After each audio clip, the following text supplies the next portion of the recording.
Johann Heinrich Pestalozzi nasceu em 1746 em Zurique, na Suíça. Bastante influenciado pelas ideias de Rousseau, Pestalozzi escreveu um artigo no ano de sua morte, em 1827, em que reconhece Rousseau o centro do movimento em torno de uma outra visão de educação.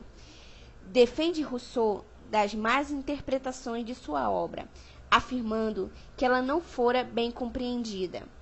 Pestalozzi dedicou sua obra à compreensão das ideias de Rousseau, colocando-as em prática.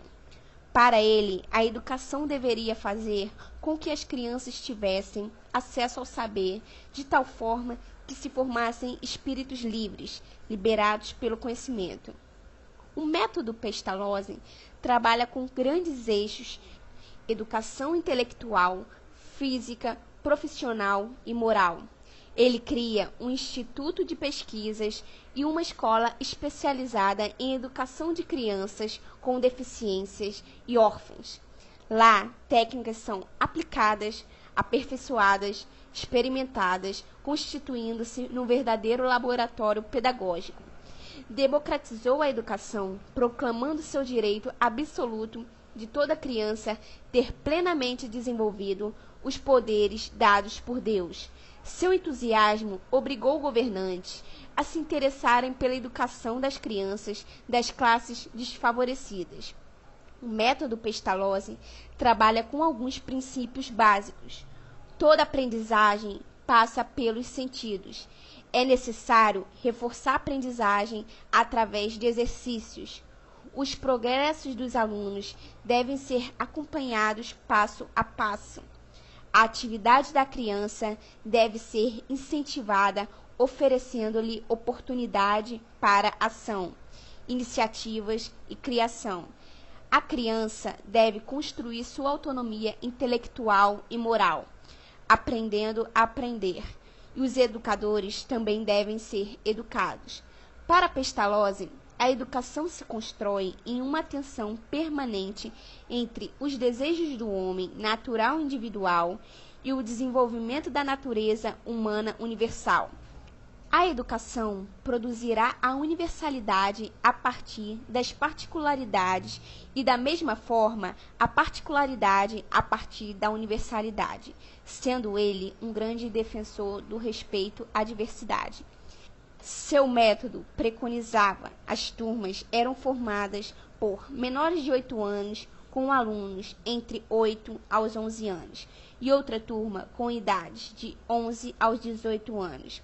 As atividades escolares duravam das 8 às 17 horas e eram desenvolvidas de modo flexível.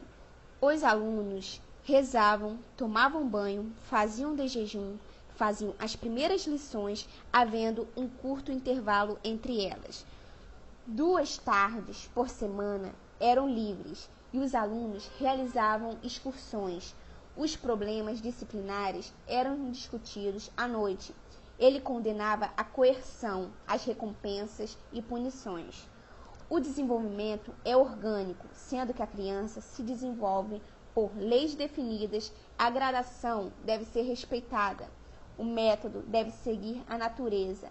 A impressão sensorial é fundamental e os sentidos devem estar em contato direto com os objetos. A mente é ativa. O professor é comparado ao jardineiro que providencia as condições propícias para o crescimento das plantas. Acredita na educação como meio supremo para o aperfeiçoamento individual e social. Fundamentação da educação, desenvolvimento orgânico, mais que na transmissão de ideias memorizáveis, a educação começa pela percepção de objetos concretos e, consequentemente, uma realização de ações concretas e a experimentação de respostas emocionais reais. O desenvolvimento é uma aquisição gradativa. Cada forma de instrução deve progredir de modo lento. Conceituação da disciplina baseada na boa vontade recíproca e na cooperação entre aluno e professor. Introduz novos recursos metodológicos e deu impulso à formação de professores e ao estudo da educação como uma ciência.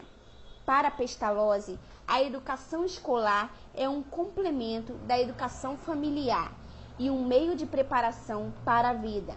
Pode-se dizer que ele psicologizou a educação, pois um século antes do surgimento da psicologia infantil, ele descobriu intuitivamente os princípios caracterizadores da educação nova.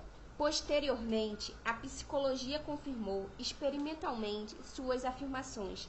Por esses motivos, Pestalozzi é considerado mentor e reformador da escola popular.